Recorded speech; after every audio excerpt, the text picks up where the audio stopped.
What's up? Welcome to the Dog Chug. This is not Andy. He could not make it. He's having internet troubles out in the suburbs. Life's hard in the suburbs, right, Roger? Right, man. Over here in the hood in Cuyahoga Falls, man, I'm streaming. I got 5 bars, man. We're up and running, but hopefully Andy gets it together out there. How you been, Ross? Not pretty good. I'm dealing with a really minor cold. It's not killing me, but it's just been lingering for like a week. So I can still have my beer. I can still hang out. Okay, good. It's not ruining my day, but it's just annoying. Oh, I've had that before. It is annoying. I officially left Browns fandom. I did all the paperwork today. I'm just here for the hot dogs. I'm out. I turned in my keys. I had somebody became a fan in 2003. Telling me that I need to find another team to be a fan of. I said, that's it. I'm out. 2003. I hope you were born in 95. I'm out. But I've been arguing with them. And I was so mad. I don't even want to talk about it, but I can't help myself. Monday night, I was beside myself, sitting in my front room. My son, man, I've been waiting. I feel like a bad parent. 14-year-old Dawson plops down in the other chair. TV's on. Kickoff. We get to kickoff. He forgets something, runs in his room, comes back out. It's already 6-0. By the time he went to his room, and he looked at me like, "Are you kidding me, man? Are you kidding me?" I felt bad. You feel like a bad parent. So I'm ticked off. I'm pissed off, and man, they're gonna get an earful from me. Being a parent and watching the Browns is tough because you want to say so many bad things and you just hold back. So you bottle up all the anger, and I think that's worse for me personally. Yeah, saying these bad things in front of them. But thank God my kids are both down by 8:30, so I was able to scoot my way to the basement and yell profanities there. It's a safe environment for me. It's a safe environment for the kids. They only got to learn any new words every Sunday or Monday in this case. My, Jack was bummed out because Nick Chubb, but he was pumped because he won this helmet. Kareem Hunt's back. Oh, nice. So there's a signed Hunt and Hollywood Higgett. Both of them came to the Falls, and Jack won us in a raffle. But I'm pumped. I love Kareem Hunt, so I'm pumped. And but I'm still ticked off. Like I said, I turned in my keys. I'm no longer in. I'm not in the club. I'm not in the fandom. I'll still come to Dog Chug and drink beer and have fun, though. Yeah, I don't know if I mentioned on a previous show. There was like a month ago. We were just hanging out in the flats during the day with my family, and Kareem Hunt was at the same bar/restaurant that we were. And I just went up to him and said, "Hey, what's up? How's it going?" with my kid. And he was real nice to my kid. Just said, "Hi, what's up?" He wasn't bothered that I bothered him. So oh man, you didn't talk. That. You didn't talk about it. That's awesome. Yeah, but he was a free agent still. Yeah. So I didn't want to bug him about football. I just wanted to say, "What's up, dude?" Keep it casual. And he was a nice dude. So apparently he hopped in the car and headed out to Brea yesterday. He was that close. It was like a done deal. He just drove out to Brea, tried out, and he's on the team. I love it. I love Kareem Hunt. And I think just running for Nick Chubb, they were close. And man, what they said that Chubb had 18 carries in the opener against Cincy, and the Bearcat had 15. So I think we're going to see that. Let's talk football later. Yeah. See, I'm back in already. I'm 5 minutes into Dog Chug. 5 minutes into Dog Chug, and I'm back in. So, well, so just to let everyone know, James Ellifritz is going to be joining us again for the second time. Yeah. But before that, we're going to jump right into Dog Chug update. All right. Here we go. The Guardians are going to celebrate Tito's final home game on Tuesday with a special T-shirt giveaway and special $11 tickets. Even though he has not officially announced his retirement, the organization and those close to him know he is ready to call it quits. When asked about Tuesday's celebration, Tito commented, "I don't understand why everybody is paying tribute to my time with the Indians and Guardians. If they want to praise anything I've done, they should cheer for my ability to drive that scooter all around Cleveland without ever hitting a pothole and not once taking advice from the homeless guy who said to draft Johnny Manziel." Hey, he's been the most successful manager here since, right? Yeah. Cleveland City Council has voted to overhaul the pricing of public parking across all of Cleveland. To much controversy, they announced special event parking in the Muni lot would increase $70 depending on the event, depending on the event. So currently parking is $30 in the Muni lot. A lot of people are speculating they will go to that $70 max mark because when else would you have a chance to do that? Obviously, Browns games, the lot fills up a lot. But frankly, I find that absolutely ridiculous. So you get to have a nice Ross rant coming because this really grinds my gears. So here's the thing. I'm a season ticket holder. That costs a lot of money. A couple of years ago, I went from, paying $1,600 for 2 tickets to $2,000 for 2 tickets for a season. That was already ridiculous. But guess what? Not everyone can afford to go to season tickets. It's not the only way you can show you're a fan. One of the best ways to show you're a fan in an affordable fashion is to go party in a parking lot that's owned by the damn city. And you know who pays for that damn stadium that we charge a ton of money for tickets? The public did. We had to vote on that. Taxes pay for that stadium, and we don't get a discount on tickets. At the very least, we should be able to get a discount on public parking. I mean, we're just hanging out. The fans make the Muni lot, not the city. So for them to take advantage of this and just shit over on everyone, like a lot of times you need to buy 2 parking spots just to be able to host a tailgate, and that's what you can have up to 30 people in these tiny little spaces. But the fact that they're going to $70, I can maybe see that if it's like for these buses and stuff, maybe making improvements to that parking lot. But for a damn, they're not going to be adding any more porta potties. They're not going to make any improvements. It's going to be the same old Muni lot. They're going to have the same 5 people working it. There's not going to be anything else going on besides, we have a chance to get people. So, I mean, I think you're going to see a worse turnout there just because of this. The diehards will still be there because why wouldn't they? They could ask for $5 a person if it's those huge tailgates. But there's several other places downtown you can go. They're way cheaper than $70 if that is the case on what they charge. Maybe we'll get more details and they change their mind, but they have the ability to go to $70, and that grinds my gears. Well said. Well said. It's nuts. You know what? When I pulled in, there's like 3 or 4 people just with wads of cash in their hand taking money from people. I handed my money to some lady with a wad of cash and a blue hat on. No receipt, no stub, no nothing. You know what I mean? Now it's going to be $70 a head. How big is the wad of cash? There's no accountability to that city money. There's just like 3 people just pointing and taking money, and they just, you know what I mean? It was kind of crazy. Yeah, that's a city parking lot. By mid-season, the resale market for the Browns tickets, they're going to be like $10 anyway. So you're going to be paying more for parking than the actual ticket. Oh, it's a mess. All right. Where are we at? Pardon me for that. Let's jump back into the Dog Chug update. All right. Okay, we're back. DeAndre Hopkins comes to Cleveland this Sunday to face the Browns. It was rumored that Cleveland was the team that was going to land D-Hop, but Dog Chug exclusive reporting uncovered the real reason that D-Hop is a Titan. He wanted to score touchdown with Will Levis's hottie girlfriend, which appears to have been a bold and effective strategy. The couple called it quits yesterday. I don't know who those people Awfully are. Convenient for him then. Nick Chubb suffered a gruesome season-ending knee injury after being tackled low by the Steelers' Minkah Fitzpatrick.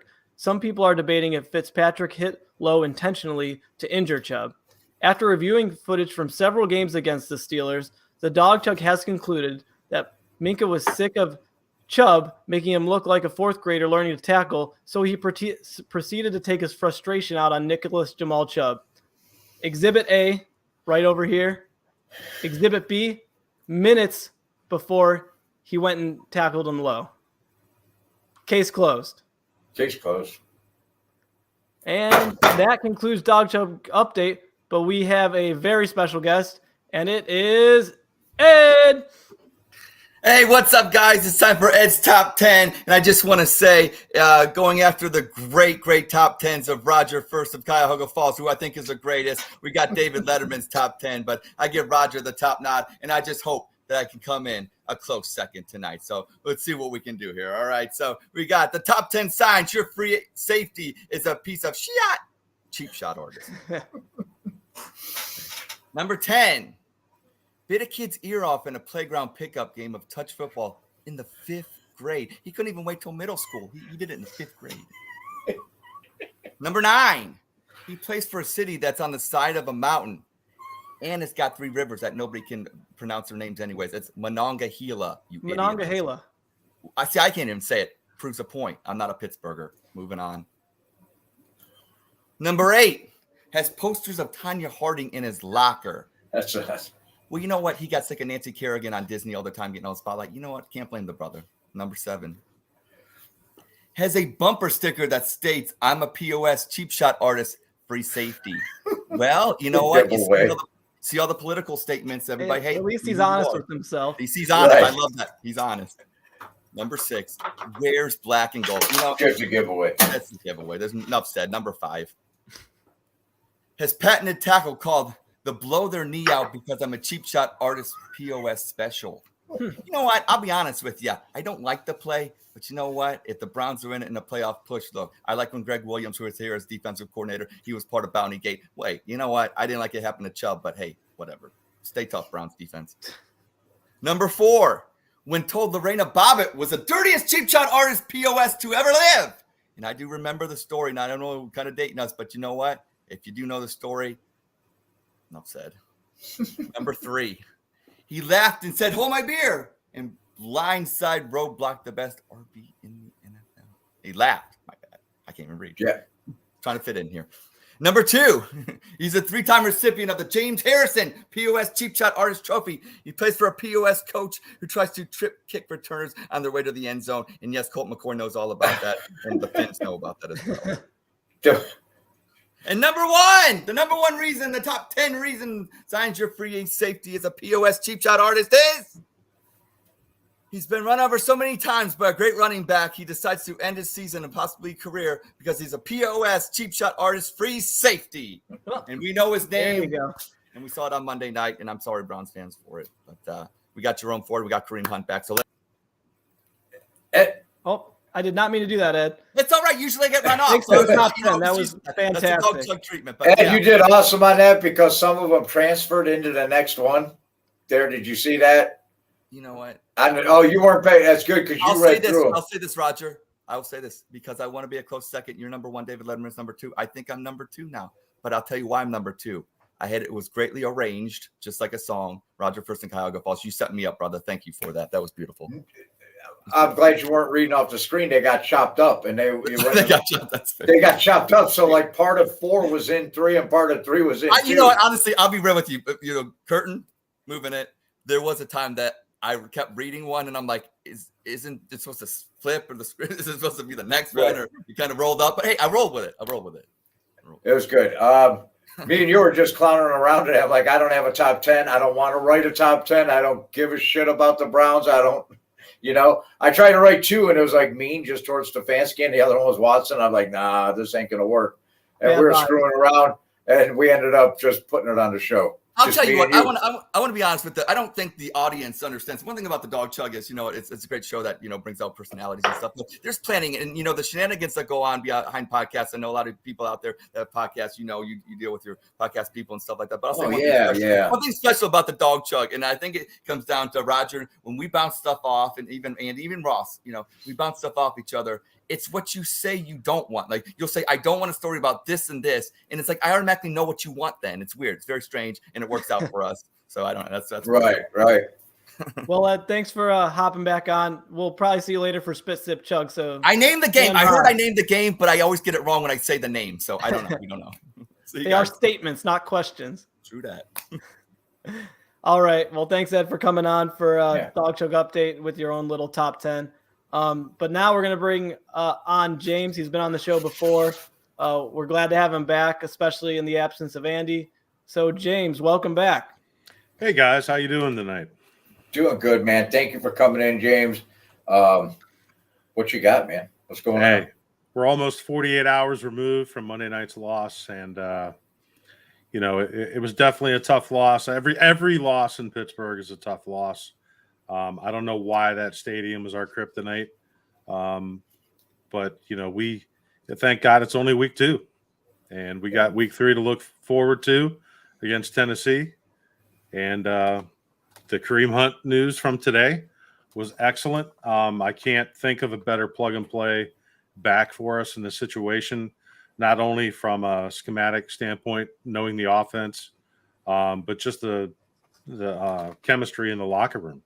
Heard a lot of good things this afternoon from Anthony Walker, being our leader of our defense, and just having Kareem back in the building, and how that was a big lift. After that, the drop in the team Monday night when they saw Nick go down. So, yeah, awesome. Definitely seems pretty convenient. Obviously, they were pretty ready for it. I mean, you don't sign someone this quickly and say like, oh, you're on the team and you might start Sunday that quickly. If he would have been a free agent from somewhere else, they probably would get 5 snaps. But I think with Kareem, if things go well, he can get more than 10 potentially, just being familiar with the offense. And actually he played with Deshaun a little bit last year. So right. And he knows the running back room. Well, he doesn't know the kid from New England, but he's real familiar with. He's not a threat to Ford. You know what I mean? If they brought in somebody else, it'd be a huge, it could be a problem. But the young kid, the Bearcat, knows Kareem, played a whole season, and they spent time in the running back room together. And Kareem knows his job, man. And I'm sure they laid out the job, when he drove in from maybe he was right down the road here from me in Nordonia, and I don't know where he, but he was close. He showed up in Berea, and they signed him. So I'm glad he's back. I'm glad he's back over anybody else that was out there.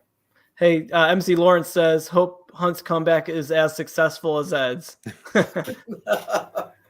Hey, he dressed up tonight, shirt and tie. I mean, I went with the polo, but that's actually standard Ed. I don't know if you're too familiar with that. Yeah, he taught me tonight. So that's his thing. That's just shticked, as someone says. That's standard Ed uniform. At picnics, cookouts, I got pictures. Ed's in a shirt and tie. I heard he got a white tie for the new white helmets. He did to match the helmet. Man. Yeah, that game wasn't too fun. In my opinion, it was brutal because that's the third time we've been 1-0 since 1999. And we looked so good week 1, beating a legitimate team, a team in our division. There was no reason for us not to be cocky and confident because our team looked complete. And guess what? Our defense did exactly what they did in week 1, but it didn't matter. So it was just so difficult. The Pittsburgh Steelers had -3 net yards in the fourth quarter and somehow scored an extra touchdown. It's insane. It's hard to swallow, man, that with the way our defense dominated, the only thing they didn't do, and I'm almost mad at them for not doing, is put points on the board themselves to win that football game, because they did everything but that. And that's what needed to be done, because the offense sure wasn't, doing anything to get in the end zone. And, but man, lights out defense. Honestly, man, that is the only bright spot. But how long is that going to last? If the offense isn't doing their job, it's a ripple effect. If they don't feel a leadership presence from Deshaun Watson and see him doing his job and winning football games, how long is that defense and those guys going to be tuned in? And how long? Okay, we're 8 games in, and is it going to be 10, 12, 14 games in to Deshaun Watson? And somebody today said that you gave Baker got 4 years of patience, and that was 3 head coaches and 2 regimes, and a rookie that was on a 5-year deal. Of course, he got 4 years. This guy took $230 million. Everybody stopped talking about the money. No, he took franchise quarterback money. I expect franchise quarterback production right now, not next year, not in week 10. Right now, 8 weeks, 9 weeks in. Yeah, I mean, I totally agree with that, because you want to see him be that guy. That's why he's here. You want to see him get back to that Pro Bowl level that he was in Houston.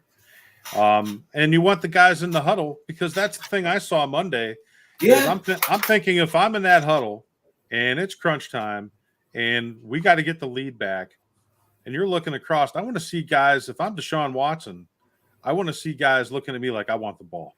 Give me that damn ball. Make sure it's coming my way. I'm going to get open. But the thing is, I just don't feel, I know everybody says Amari Cooper is our one, and maybe he is, but I don't think it, as far as when you look at the league altogether and the other ones that are out there, I'm still looking for that one on our roster. You know, Peoples Jones had one reception for 7 yards. Yeah. That's a guy I thought that would break out. He's a big, tall receiver that I thought would maybe make a difference in a game like this, where it's a physical AFC North matchup. And we're going to need everything we can get. And it just wasn't there. Yeah, he had 4 targets, but 1 catch for 7 yards. It's just that was my prediction as well. I agree. Yeah, it's just really concerning to me is who's going to break out and step up when it's crunch time and when we need them to make a catch. There's plenty of blame to go around on the offensive side of the ball from Watson, you know, and then I think I got to watch myself because we have our correspondent Lana's on tonight, and I don't want to get, you know, we're actually asked to be on their show next week. I don't want to have the invitation taken away, being on her podcast over there with the. But Stefanski's play calling, man. You know, I blew up on Twitter over Harrison Bryant, even being in the game on your opening drive, scripted plays. You have 5 wide out, 5 people spread wide, and only 1 guy's a wide receiver. And that was something that, you know, my buddy Shenanigans, you know, graphic he put up. He had Nick Chubb split all the way right. You know, you're opening up. It doesn't seem like he tested the middle. Like they all ran 5-yard curls on that too. All 5 of them, like little hook patterns. That's how you open a game on the road, Monday Night Football. You know, I just don't get it. It's not attacking. It's almost like they're playing not to lose on offense. Almost, it seems like it's not attacking offense. And they kept saying in the wait till we get a chance. Wait till you see us out there. And how long? You didn't say when. How long we waiting? Yeah, I mean that's true. I mean, as far as that first play goes, though, the ball hit him in the hands. You know, I played tight end. The ball's there. I mean, was the accuracy exactly where it needed to be? The ball placed right on his hands? Not necessarily. He was stretched out a little bit, but still, you got to make a play on that. But look at all the talent, though. Look at all the talent we have on the bench that you have sitting on the sideline, and you have your third-string tight end out there on the opening drive of Monday Night Football. Why? You know what I mean? Sometimes I think he just wants to be the smartest guy in the room, and I'm going to trick everybody. And Kevin, nobody was fooled. Man, nobody was fooled. I mean, everybody was covered, and nobody was fooled except for Harrison Bryant. He was the only one fooled on the play. You know, I think in general, though, I mean, we knew we were going to see a lot of tight ends, multiple tight end formations on the field Monday night based on to slow their pass rush down with TJ Watt. And I don't know if you guys noticed, too, they were also pulling in a receiver. I saw Bell in there chipping to try to help our tackles. I get it, but they weren't in a blocking. They were all split wide. You know what I mean? I get it if you have them in there for protection, but they weren't in there to protect anybody. They were all split wide. There was the only one in the backfield, Deshaun Watson, behind 5 offensive linemen, man. So that 12-13 personnel argument doesn't hold water for me because he wasn't in pass protection. He wasn't there to help. You know, I see when they have him lined up as a fullback or whatever, a halfback, you know, to block. Okay, I get that, but why is he lined up wide?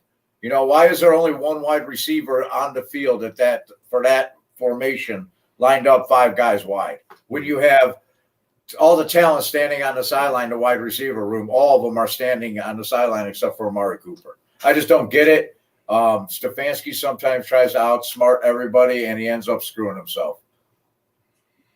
Yeah. So, yeah, it can be frustrating. There's a lot of things we can point out. It's only been 2 weeks at least, so it's kind of tough to pinpoint things on quarterback, coach, things. There's things you could point out that you've seen for several years with Stefanski, but it's still kind of tricky. Then some, like Lysandra saying in the comments, O-line looked like shit too. Yeah, that kind of stuff happens. But anyways, obviously the biggest takeaway from the game is unfortunately Nick Chubb being out for the season. And if people are watching the show, we titled it Nick Chubb Tribute. It's not going to be the highlight of this show, but I was thinking between the three of us, we can just go around the horn, kind of say something about Chubb, give him a little shout out, what we appreciate about him since he's been on the Browns, what he means to us, what he means to the team. And then just do a little toast to him. So Roger, what do you got? He's just the epitome of, I don't have I don't encourage my boys to idolize football players, baseball players, athletes. They're human beings. You never know. You know what I mean? You can appreciate them and their talent. But Nick Chubb and a guy like Nick Chubb's like Jose Ramirez, where he's an exception to that, where, yeah, this is somebody you can look up to. Off of the football field, even on the football field, handing the ball back to just everything he did was class. Everything he did was class. Yeah, I mean, he's the absolute guy in that locker room that's the top professional that we have on that roster. And that never stops. There's no clocking out for that, whether it's a game, whether it's a practice, whether it's the weight room. We've all saw the videos of him doing those 700-pound squats and how much work and he puts into his offseason to make sure he's prepared, not only for himself, but for his teammates. And he makes us proud to be Cleveland Browns fans in some struggling times with our record. But just a tremendous individual that I don't know how you find and replace that kind of person for our locker room. But we're going to have to start focusing on replacing his stats each week. And I honestly think we can do that. Yeah, I mean, obviously, I think anything anyone says about Nick Chubb, we agree on. I don't think anyone's ever said a bad thing about him because there's nothing bad to say about him. Not everyone likes everyone, but I don't think there's a single person in the world that doesn't like Nick Chubb. Whether that's a fan, people in the locker room, coaches. I guess the thing that stands out the most to me is there are actually some players on this team that have been with the team since that, 0-16 season. They've seen a lot of the ups and downs, and they've actually spoke out about it. You hear Myles Garrett make little jabs here and there about coaches. When Baker was here, he made things about, I've had different coaches and all that. But if you think about what Nick Chubb's been through, he's been through what all those players have been since 2017. Hugh Jackson to Greg Williams to Freddie Kitchens to Kevin Stefanski. All those changes, and you never heard him complain. Even though he doesn't talk a lot, he could have easily said one bad thing and we still would have forgiven him, but he said nothing. He put his head down. He averaged over 5 yards a carry his whole entire career so far. James, I was actually going to mention those workout videos. You see that he's always trying to get better. Yeah. And then you get those players that, they get their contract. Sometimes they don't always try to get better, but, at the start of the Steelers game, he was averaging 6 yards a carry. This guy was going nowhere. And I'm going to say this late in his career, that's by modern running back standards, because apparently a running back in their 5th year is old these days. But he's just such a good example for everyone. Just the fact that you never hear any peep out of anyone, reporters, coaches, anyone. If you tried to find something bad about any player in the NFL, you can find just a little smidge, something they messed up once, tweeting something wrong, saying something wrong once, just because they're kids at some point in time, right? You can't find anything on Nick Chubb. No. And that says something. And the fact that he's a captain, even though he doesn't say anything. What does that tell you the guys see behind the scenes? He's working his ass off all the time. Absolutely first class. There's a story that was put out about Nick Chubb when we drafted him, about the town he comes from. There was actually Chubbville, or there's a town that from his family history that was named after his family that he basically is trying to revive, or I forget the details of the story. But his whole career dedicated to bringing back that town and to helping the people that live in, I don't want to say the town's named after his family, his ancestors. And it was a great story. And the other thing, and I don't want to talk, Nick Chubb's going to be back next year. I think if anybody can make it back, it'd be Nick Chubb. I don't want to talk about he's gone. But I remember when he was drafted, he was at the airport, just standing there. And there was a story where somebody like came up to him and asked him if because he didn't look like a fool. He didn't have the, dripping in, Chubbtown. Right. He just Chubbtown. Is that it? Chubbtown, Georgia. Maybe. I don't know if MC's messing with us. Maybe it's true. I don't know. But yeah, I love Nick Chubb. How about Ed? Does he got something real quick? What was that? I said, Ed, does he have a toast to Chubb? Well, Yeah, you know what? I Mountain Dew, because one thing I think we'll miss about Chubb, it's going to be different. You know what? And I think, James, I think you said it so eloquently.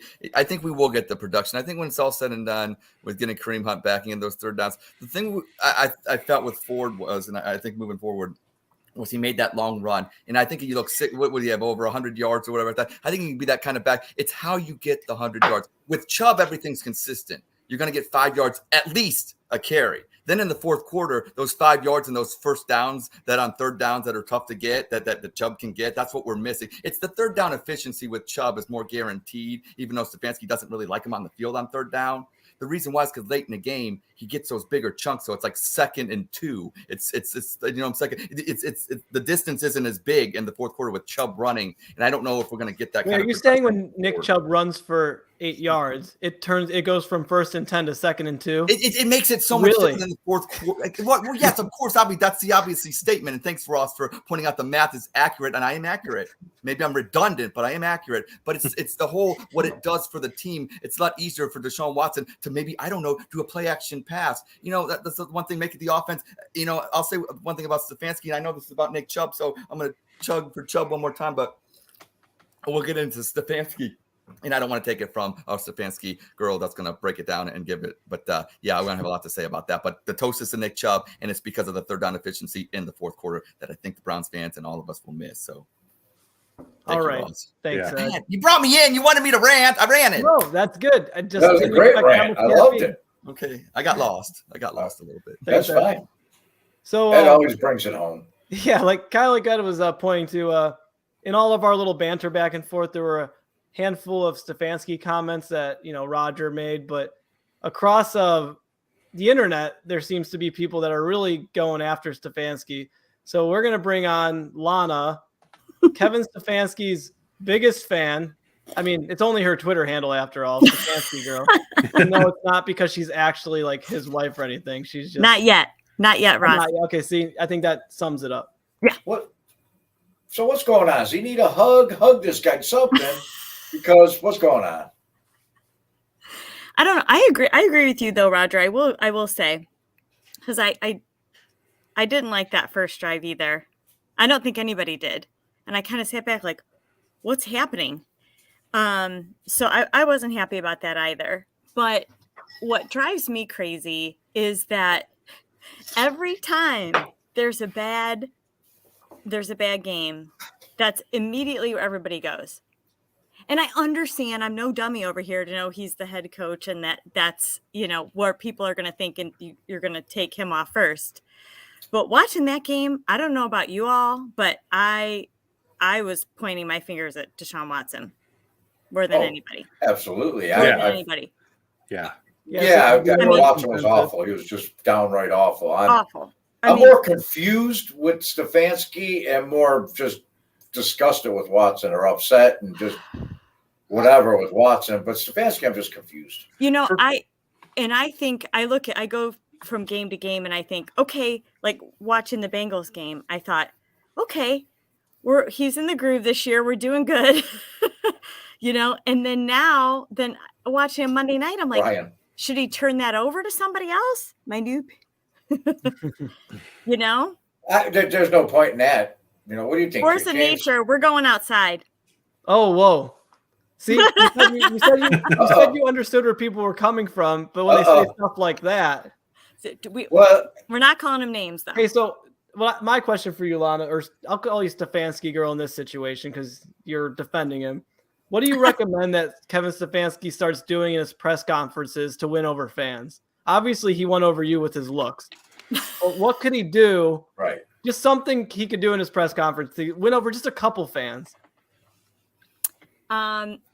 He needs to give something. Don't we all agree? give something? He needs to give something. I mean, he needs to talk. He needs to explain. He needs to talk. He needs to not just say, well, that's not my place to answer that, or I'm going to leave that to AB, or I'm going to, We all get better. It's almost he knows. Sorry, James, you had something? No, the comments are kind of, at his press conferences. Yeah, they are kind of robotic.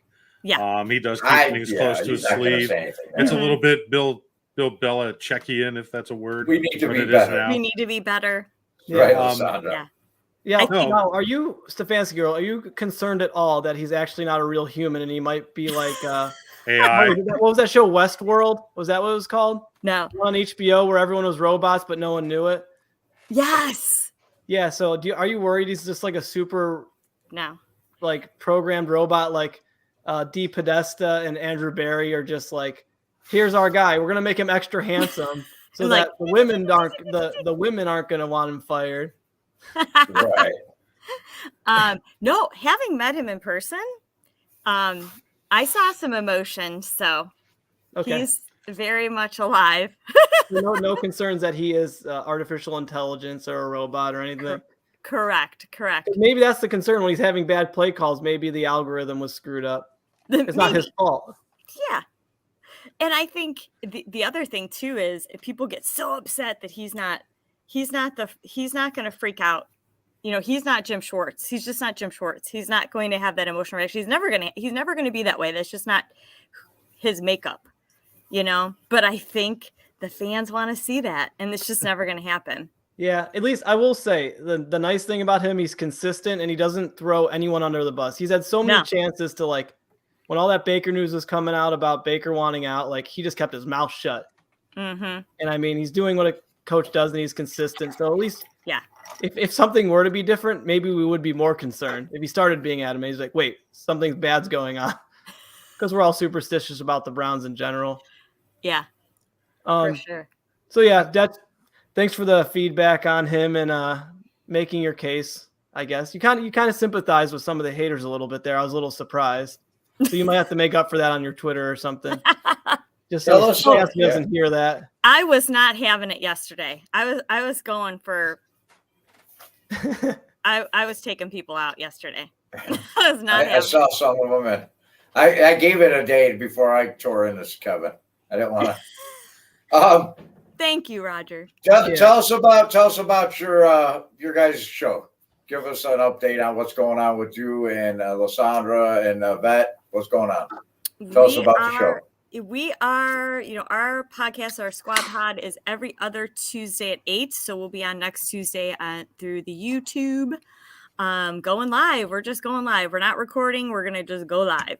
And we're covering everything from all the NFL to health and wellness to some fashion. We're going to play some games. We want to have you guys on next week. We want to do a 3-3 game. Am I still invited, even though I'm trashing Stefanski? All right. Okay. Yes. And we're going to have James on in the future. I mean, we've got I am now the booking agent.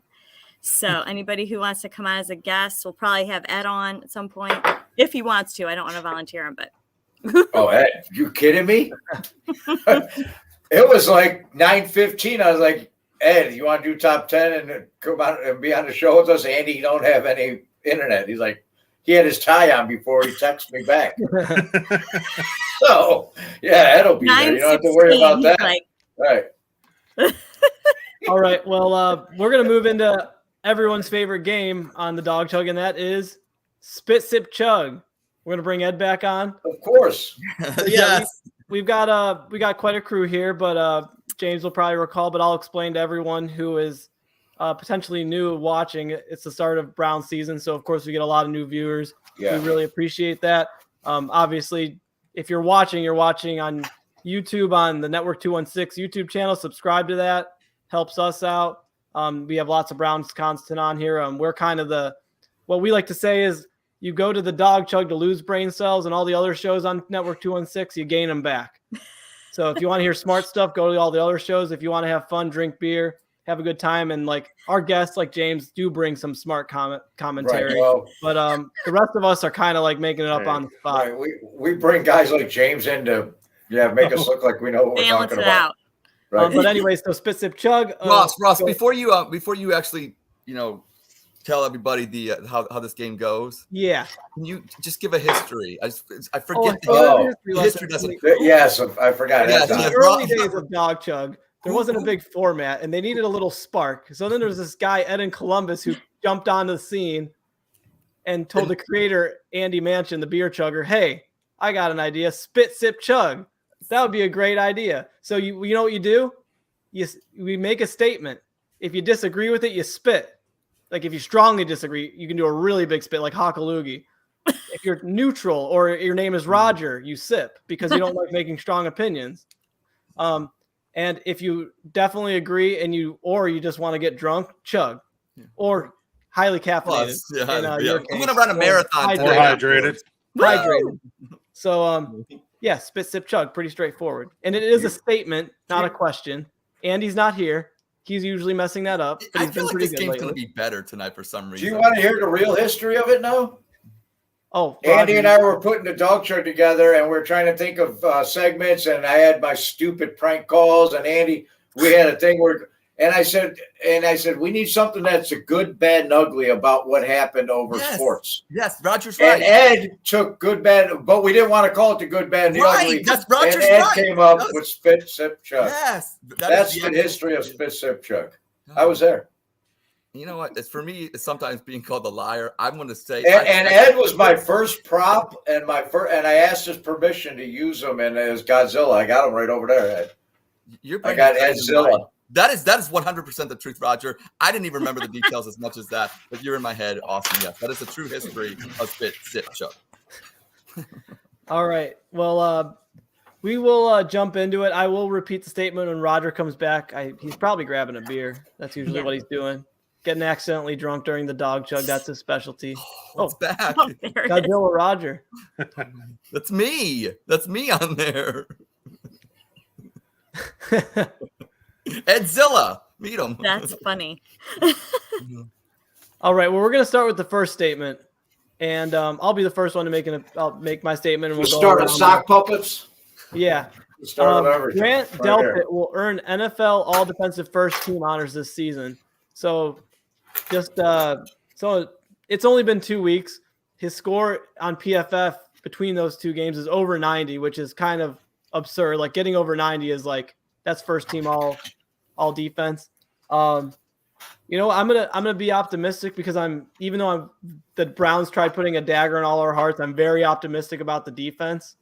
The way they're just dominating, they're not just playing good, they're playing great. So I'm gonna chug on it. A question, Ross. Are you chugging because you did mention you had a little cold medicine with some chugging? Are you looking for a quick hitter? It's gonna help me go to bed, maybe. I don't know. Okay, fair enough. It's like my NyQuil.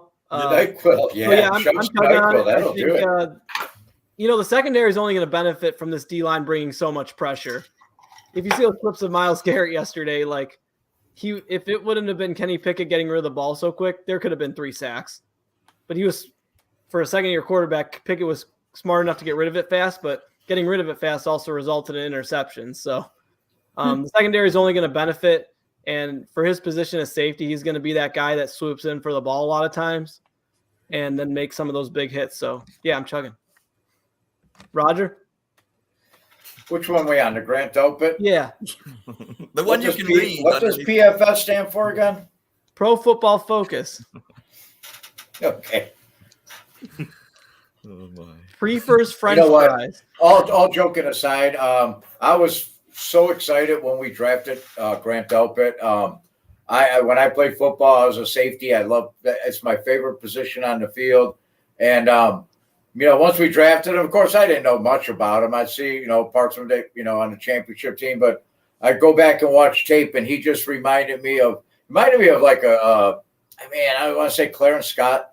I don't know why, man, but I would think of old school Clarence Scott playing safety when I see Delpit. And he's probably one of my favorite Browns. Him and Koromoa are two of my favorite Browns players. And I'm really excited. He's playing with his hair on fire. And yes, I'm chugging because I don't know what 90 is good or bad or whatever, but I don't pay attention to any of that. He passed the eye test for me, Delpit. All right, James? Well, I'm going to sip on that. Uh-oh. That's fair. See, I was wrong. And I would say the reason why is because I think he's a product of his environment right now. I don't think he did anything different this offseason than he did any other. And I think the product of environment reasoning behind it is Schwartz and his defensive scheme, but also mainly the defensive line. I think as long as the defensive line stays healthy and can continue to pressure the quarterback, having him get the ball out of his hand quicker, it plays right into what our linebackers and our safeties and corners need. So I think as long as the D-line stays strong, stays deep, stays healthy, yes, he has some potential. But I just don't see him being the guy that's going to carry us. Could he have like an Anthony Henry type season where he ends up with 10 picks? 10 picks. Yeah, something like that. I'd love to have it. I want to be wrong on Didn't this. he go to Dallas, Anthony Henry, or something after the Browns? Somebody. Yeah, he did. He went to Dallas, but I was mad. I liked him. He was good. He was awesome. I think that's tough for a guy at his position to get 10 picks, though. Yeah, exactly. Exactly. At a box safety to come up with 10 picks. That's asking a lot of him. That's asking a lot of anybody. That was a ridiculous season by Henry. And he never came close after that. No. I'm gonna make it mine real quick and just sip. Here's why. Jumped in line. Why don't we get our turn? No, I'm gonna sip too. We had jumped James. I'm gonna give it back. I'm only going because I want to give it back real quick. Here's the reason why I'd be real quick. It's because we have awesome Denzel Ward's awesome. Grant Delpit's awesome. Our secondary is locked down. It's like reminds me of Hanford Dixon, Frank Minifield, and Felix Wright back, locked down on Lakefront. Back in everybody talks about Bernie and Webster Slaughter. It was our defense back in the late 90s that made us 5 straight playoff appearances from 85 to 89. So let's be real about it. I think the defense is going to be the one that carries us now. And all those guys could be all first team NFL. They just got to stay healthy. Denzel Ward got to stay healthy. Grant Delpit's had history problems of injuries. Stay healthy. They stay healthy. Yeah, they're dogs. They're gonna, of course, every year they should compete and be, candidates for that all defensive first team honors. Absolutely, they're that good. Wow. All right, Lonnie, you got anything to add? He skipped you. No, I just sipped. She went. She sipped. She sipped. She said she sipped. I double sipped, but I just, to me, it's too early to say that yet. Okay, that's fair. Yeah. I'm like what James is saying. And Roger, you are allowed to do whatever you want tonight. I'm not going to be a dictator like Andy. He is. You can sip if you want to sip. It's a free country. Yes. Free country. All right. So the next statement. Jerome Ford will remain the primary running back throughout the entire season. Roger, we'll start with you this time. You know what? I guess I got to sip because it's barring injury. Oh, that's so the barring injury. Barring injury, okay, then I guess I'm half chugging on it because, you know what? I think he's his vision. He reversed field on the long one that he went 69 yards, and you could kind of get lucky on that you caught somebody that wasn't staying home, and he got around the corner and he went all the way down. But there was another run that impressed me where he was pinned against the sideline and he just hit another gear. And he ran for maybe about 12, 13 yards, but he could have been dropped for about 5 or 6 yards, behind the line of scrimmage. And it looked like he just had another gear. And that's what I was like, wow, I love that about him. So barring injury, I think he's going to be the primary running back. But I'm gonna, I'm sipping on it because, like I said, Nick Chubb in the beginning, Chubb had 18 carries week 1. And Ford had 15. I think you're still going to see that between the 3 running backs that we get with, going between 20 and 15 and 9, between the 3 of them as far as carries go. So they're going to be split up, I think, even a little more with Chubb gone. All right. James? Next. Well, I'm going to have to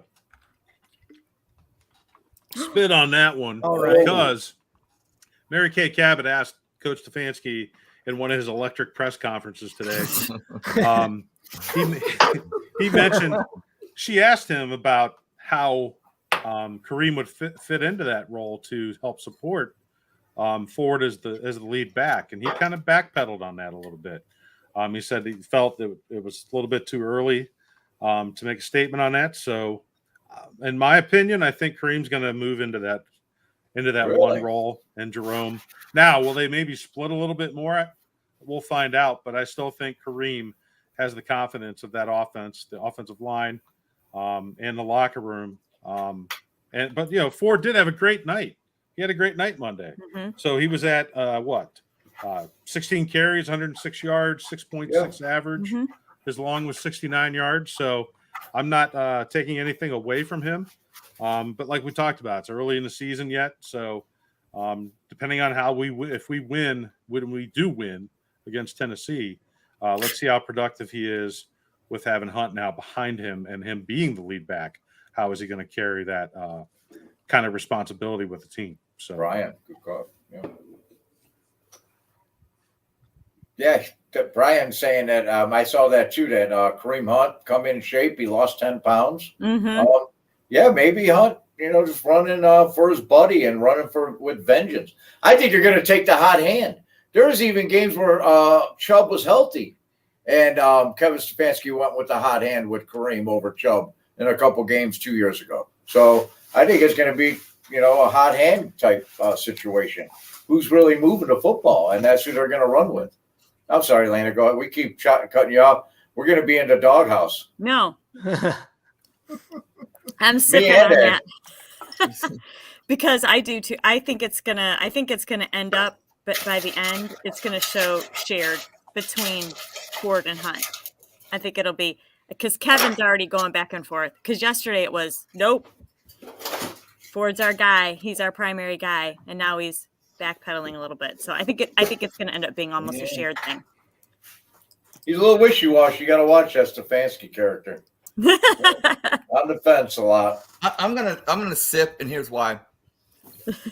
Ford will be your primary running back this week because I don't think Kareem Hunt is going to be technically in football shape. So let's be real. How many carries he's going to get the first week? But here's how it's going to break down going forward. Yes, they're going to split carries, but it's going to be by design. If they're playing a team that blitzes a lot, Kareem Hunt, what's best about him is he knows where to pick up the blitz. He knows the schemes better. I'm saying he's a veteran. So if Deshaun Watson's getting blitzed, especially like in Pittsburgh, we could have used Kareem Hunt, most especially Monday night in Pittsburgh. He would have really helped out at him, blocking. But you got Ford, who's a rookie. Basically, you give him the ball, he runs. You don't try to make him get blocking assignments that would, you don't want that blowing up in your face. So that's moving forward after this week against Tennessee. We got the Ravens. That's when Kareem Hunt will be definitely, I think, more acclimated to football. And if he can be in blitz packages, especially against a strong Ravens team, he's going to get more carries because he'll be on the field more. I think it'll just break down that way. And then obviously, if somebody gets really, really hot, you're going to go with them. But I think, James, you said it right. It's going to be a split carries, but I think it's going to be based upon, what they really need and if Deshaun's under distress. Yeah, I agree with you. Picking up blitzes is so important for the running back position. And we talked about splitting carries, but we might actually have with Hunt somebody that can catch the ball better out of the backfield than Nick Chubb. Yeah, that was not necessarily Nick's strong suit.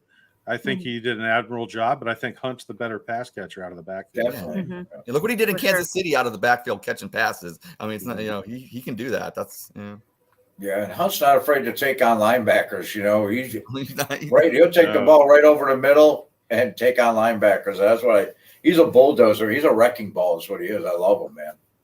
I'm glad he's back. Me too. Okay, well, Agreed. I am the designated Bearcat alumni here. It's my job to defend him, but I'm not going to be a Buckeye fan and make irrational defenses of my players and blame a bunch of people.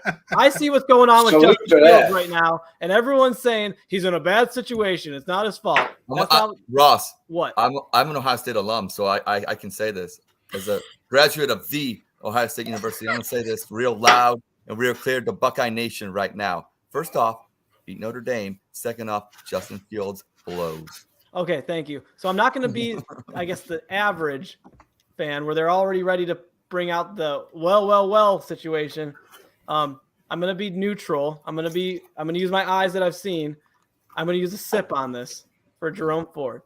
Don't hate me, Buckeye Nation. Please don't hate me because guess what? CJ Stroud is the real deal, baby. I'm chugging on CJ Stroud. Let's roll. Yeah, I am OHIO, let's go. Keeping the running back one position. So his specialty in college, and you guys saw it on Monday, his specialty is finding a hole, hitting a hole, and going fast as hell. He's very fast. That's his thing. And in the NFL, you don't get those big holes. come as often. You have to make some kind of contact. So my concern is when he gets, how many times is he going to get that big opening? When he does, he'll do great. But when he hits a guy, I don't know if he's definitely not going to do what Nick Chubb did, because Nick Chubb was the best in the league at that, breaking a tackle and going a little further. But am I ready to write him off? No. People are ready to. I mean, a lot more people got upset with Deshaun, but you still see a lot of people say, "Oh, it's only been 8 games." Well, realistically, Ford's only had a bunch of carries in 2. Yeah. Week 1 and week 2. Honestly, I trust. And everyone Ford wants more to than I discount do that Deshaun. 69-yard run. Oh, if you took out the 69-yard run, he wouldn't average as many carries. But guess what? He got the 69-yard run. That's the reason you have him. Ross, I always look at it this way.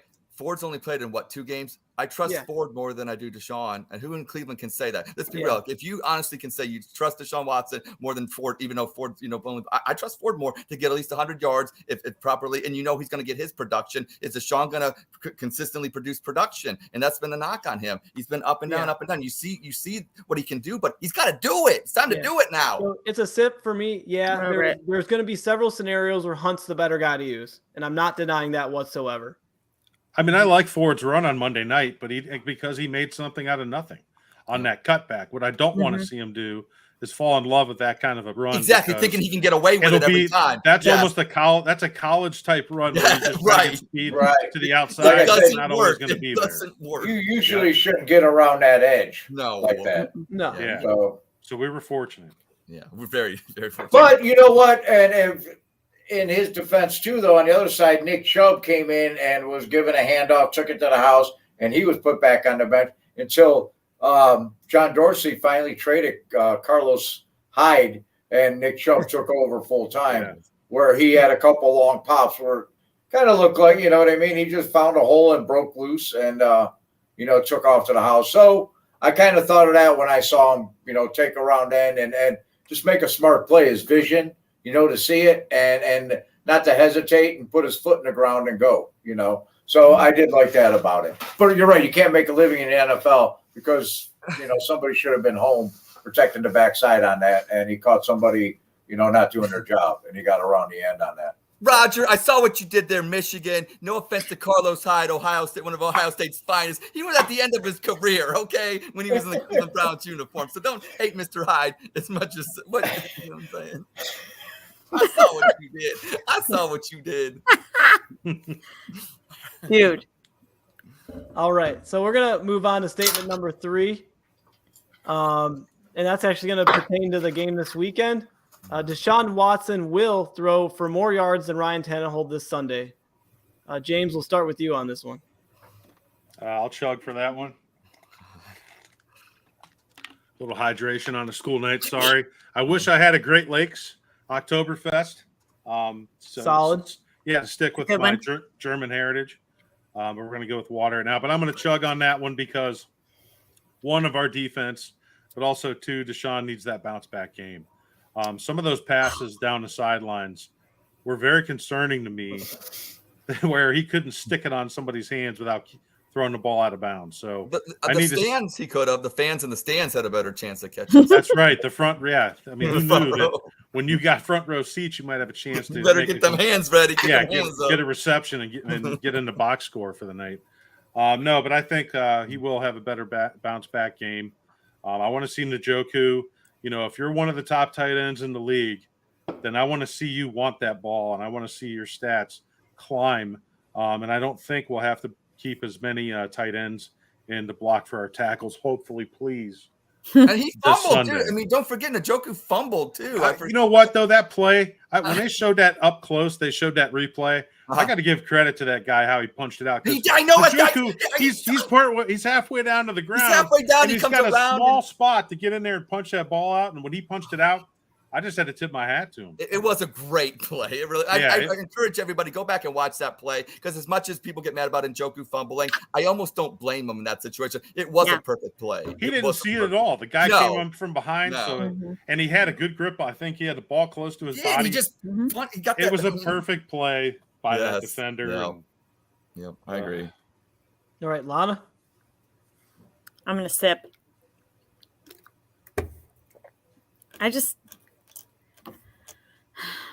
I'm struggling, you guys. I'm struggling with him so bad. Like an either-or question. I have no. I just don't have any confidence in Deshaun right now at all. Like I could beat him. I could throw for more yards right now. What? Sounds like a spit. You know what? I'm going to chug on that. I'm chugging on that one. Shoot that more. I'm going to need to turn to Mountain Dew so I can talk as fast as I can. Yeah, well, I mean, I never know my time on here, and I'm always, you know what I'm saying? So you got to talk fast, get it out. I know. So I went sip because I still want to have. I want to have some bit of love because he's our guy, right? And we're supposed to stand behind him. All right. It's only week 2, right? Or week 3. Right. So. Right. Ask me this in about 3 weeks. I think there's a bigger question and issue here. I think you feel like you would be bullied. I think you want to say he blows, but you're saying that like you have no confidence in him in this, but you're not really like saying. I don't think you have any confidence in him. You just don't want to come on here and say that. And I get that. I get that with, you know what I'm saying. As a Browns fan, it's like there's times, there's emotions. There's like, okay, I believe in this guy. Like he's got the problem with Deshaun is he's got the track record. He's done it before, but then he gets in this. He's been away, so obviously it could be rust, and then new system. I mean, there's so many factors in it. It's like, could he turn it around? Yes, in a million, scenarios you lay out, it should work out. It honestly eventually should work out. And as a Browns fan, you're just like, we're torn because we never see anything work out. And it's just, and I think that's like, we're fighting with that. And it's just like, that's the toughest part. It's like, yeah, he should go out and throw for 275, 3 touchdowns, maybe a batted interception, but at least a +2 in the touchdown interception ratio with a good yardage, run for about 40 yards. That should work and that should happen. And I see it happening, but I also I didn't see us getting blindsided by the Titans a couple of years ago when we come back from the 2018 with Bacon, we get shellacked against the Titans. The Titans are one of those teams that are boring, but they come in here, it's Vrabel, they play discipline. And you know what? A team like the Titans, because they play discipline, if you play undisciplined, it will be a blowout. It'll be a blowout. And that's, what I'm saying? And that's what I'm kind of afraid of on Sunday if the Boo Birds happen. And that's my conundrum. And that's why I'm sipping on this with the yardage against Ryan Tannehill, because Tannehill can come in here and throw for 260, but that might be a 240 bad Deshaun game again.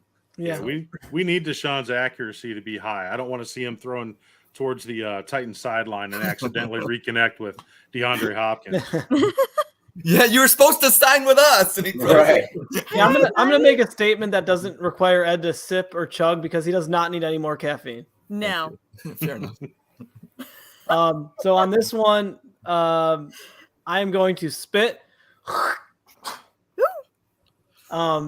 He's just not finding open receivers, and he apparently likes to throw it to a couple of them. Just Elijah Moore and Amari Cooper. There's a lot of other guys on the field you could throw to. Ryan Tannehill, I guess it's actually a pretty close one. I was trying to look up the odds here. Deshaun's actually favored to throw more yards. The over-under for him is 236, and the over-under for Tannehill's 212. That's horrible. Like, so that's it's not going to be a fun quarterback matchup. They're both teams that have running backs they rely on. I guess the one edge for Deshaun could be that I obviously don't have Nick Chubb, which sucks, but it could mean he's going to pass more, or it means he's going to run more himself. So I'm going to spit on it, though. I just haven't seen any confidence there. And Tannehill has had those random games where he could finally get with Hopkins or something and get a really long touchdown or a few good plays. So I'm spitting.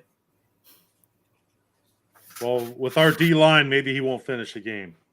That's true. That's a good point. I mean, that's one thing about our D-line. It's like that's the problem solver right there. A strong D-line where you don't have to blitz and you can get in with the forward. You know what I'm saying? That's the key right there. When you don't have to do this. That's the problem with Joe Woods. We always had to do this exotic stuff and things because you want if you get pressured by the front four, you're gonna have a competitive advantage in every game you play moving forward, no matter what the personnel.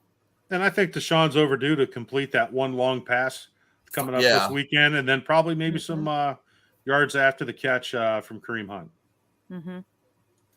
Actually, Lysandra makes a good point. I kind of forgot. I was bragging about our defense, and I'm forgetting that plays a factor in him throwing less yards. So I guess that's a good point.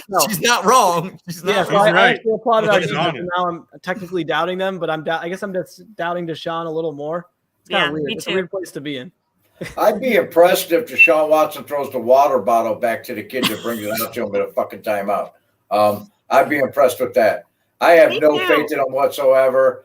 The only thing that Tannenhill that he has against him is our defensive front, like Lysandra just pointed out. And I think it's going to be a draw. They're both going to suck a little bit, and it's going to be another ugly football game.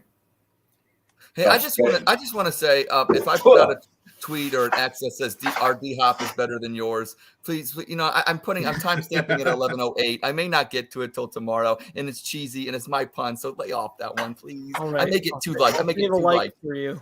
Yeah, I love our D Hop. Yeah, our D Hop is greater than their D Hop. Nailed a 55-yarder.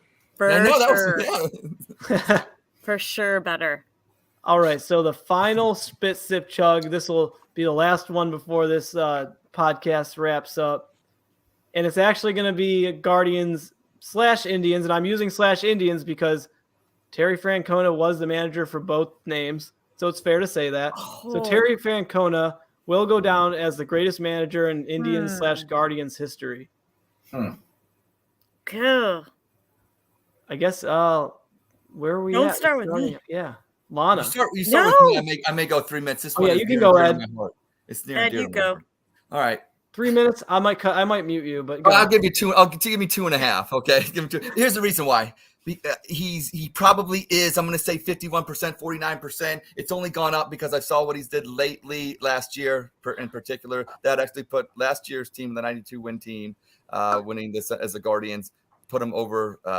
Obviously, Mike Hargrove, Grover, childhood guy. You know what I'm saying? 9 years old when he took over. So I remember him growing up, and obviously the 90s Indians. That team had personalities. You had Kenny Lofton, you had Albert Bell, you had Carlos Baerga, party-type atmosphere, Omar Vizquel. One thing about Grover was he controlled that clubhouse. Kenny Lofton with the loud music. It was awesome. It's kind of like the Dallas Cowboys in the 90s with all these personalities, but they won, and that's what the 90s Indians / did.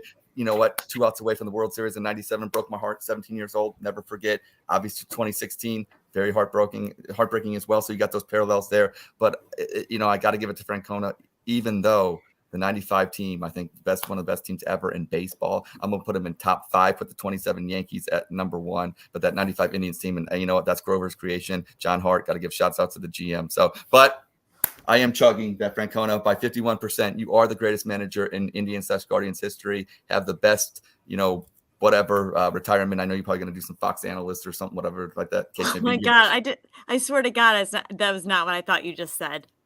Fox analyst. Fox. I was like, Ed, what the hell are you saying? Look, I'm not going to try to demonetize these gentlemen. That's up to them to do that themselves. Okay. Right. So, saying so. Yeah. So Francona. Yep. Thank you. I'll get with the YouTube execs on it. I'm going to join you in chugging this. I won't have as long of an explanation, though. How long was mine? It was less than 2.5, right? Yeah. Less words for sure. I know that. I'm going to chug on it mainly because considering the situation he's been put in ever since he came here, it's been don't keep good players. We're not going to pay them. We're not going to acquire expensive players. We kind of did that the year after or during the World Series year and the year after. But besides that, he's had to play with less. He's made a couple Cy Young winners during his tenure. Mm-hmm. He just manages the staff so well. I think the difference between him and Hargrove was he got to keep talent for a while and just manage what he had. That helps. And things worked out really well. We still made a World Series with Francona. And I know as much as regular season accolades don't matter as much as postseason, he had 2 separate seasons of winning streaks. Those 2 winning streaks were absurd. And it's not by coincidence you do it back-to-back years. He has some way of rallying the troops. He has a way to get I guess, personal with players and make them achieve more. And maybe he started losing that lately, and that's why he's retiring. So, but the amount of wins he's had with what our organization does, which is kind of give up on purpose, but he wouldn't let them. And that says a lot. So, I mean, we do it the smart way. It's the best. He's part of the reason that the Guardians and Indians have been the best franchise in the last 20, 30 years in all of Cleveland. I mean, we won the championship with the Cavs, but it wasn't because of great management. It was because we got LeBron James. Right. It's just the way the NBA works. But as far as consistently running a good organization, a lot of that has to go to credit to the manager. So props to him. I guess I'm next. Man. Roger's going to bring up the you when we won a World Series. Crap. I can never say he's the greatest of all time. I don't even know if I want to sip on this. because if you look over the course of Indians history, Lou Boudreau is the greatest, won more games than anybody. Nat LaJoy. But in the 70s, Mike Hargrove, I was Mike Hargrove in the parking lot. I was a chubby little left-handed first baseman, and I was the human. I didn't human rain delay. I didn't even have batting gloves, but I pretended that I had them, and then my buddies would be so mad because it'd take me 5 minutes to swing the bat, and I was the human rain delay as a kid. And then, manager, man, Terry Francona, turned this franchise around 10 years ago, after Eric Wedge and what's his name? I can't remember. Manny Acta were just awful years of baseball. And he's not going to go down, and I can't chug on that as the greatest manager in maybe Guardians history, Well, that's true. But not Indians history. I love Tito, but he had his faults too. Well, I'm going to sip on this one. All right. Ooh, I like it. I love Terry Francona. Yeah. He chose us. Yeah. He came back to Cleveland to be our manager Yep. after his 2 World Series rings in Boston. The team chemistry, the way the players play for him has been phenomenal. But I think we need to still remember that we are a pro city. We did not win a World Series. He got us there one time. Right. And I'm thankful for that. But we still didn't close it. We still didn't get the ring. We had Game 7 at home. And I know Kluber was out of gas, but we didn't do it. We didn't get it done. And should I fault Terry for that? No, I mean, the players play and the coaches coach. But and what he's had a lot of pitchers and manufacturing runs. Mike Hargrove had the 90s where we had the new stadium opening. We had all the veterans come up, the Dave Winfields, the Eddie Murrays, the Tony Peñas that they added to a young core that we're not doing now. We have a young core, but we're not adding those veterans to help us get to the next level. So Mike Hargrove didn't really have the pitching staff that Terry had. No. Yes, he had Hershiser and Martinez. But they brought, like you said, they brought those guys in. They're older veterans that they brought in. It wasn't like the Bulldog. They didn't have the Gavin Williams, the Tanner Bibees, and the Logan Allens that we didn't have a farm system like we developed today. Nagy. We had Charles Nagy, who we developed. That was one of our guys that we developed. That but everybody else we kind of brought in, if you think about it. So I wish I could say he's the greatest, but I can't. No. You got Lou Boudreau. You stole his name, Roger. He played. What you forget is he was the player coach. He played shortstop and he managed. Same thing with Nat LaJoy. He played Frank Robinson. Yeah. Hit a home run opening day, Frank Robinson, 1975. I never seen. I love Tito. Terry didn't DH.